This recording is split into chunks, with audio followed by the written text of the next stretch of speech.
Tervetuloa Booking-serviseen. Katsotaan, kuinka yrityksen omistaja hallitsee päivittäistä toimintaansa. Ensin kirjaudumme kojelaudalle. Syötä sähköpostiosoitteesi ja salasanasi ja napsauta kirjaudus sisään. Todennuksen jälkeen sinut ohjataan suoraan kojelaudalle yrityksesi komentokeskukseen.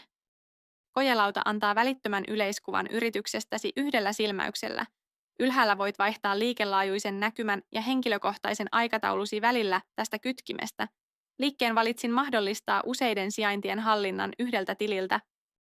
4 tilastokorttia näyttävät avainmittarisi, tämän päivän varausmäärä ja vertailu eiliseen, kuukauden nettotulot, aktiivisten palvelujen määrä ja aktiiviset resurssit, henkilöstö ja laitteistot, jotka vievät yritystäsi eteenpäin.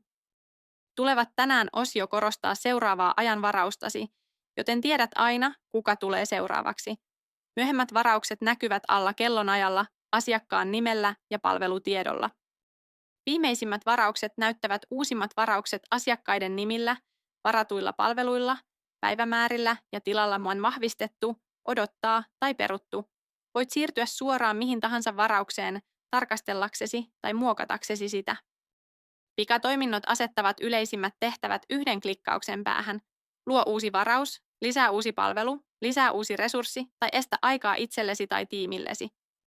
Toimintasyöte pitää sinut ajan tasalla yrityksesi, tapahtumien reaaliaikaisella virralla, uudet varaukset, vastaanotetut maksut, palvelumuutokset ja perumiset. Se on syke kaikesta tapahtuvasta. Tämä on Booking Service kojelauta, sinun yksi paikka varauksien, tulojen, tiimin saatavuuden ja asiakasaktiviteetin seuraamiseen. Seuraavassa kierroksessa tutustumme varauskalenteriin yksityiskohtaisesti. Vieraile osoitteessa bookingservice.ai aloittaaksesi.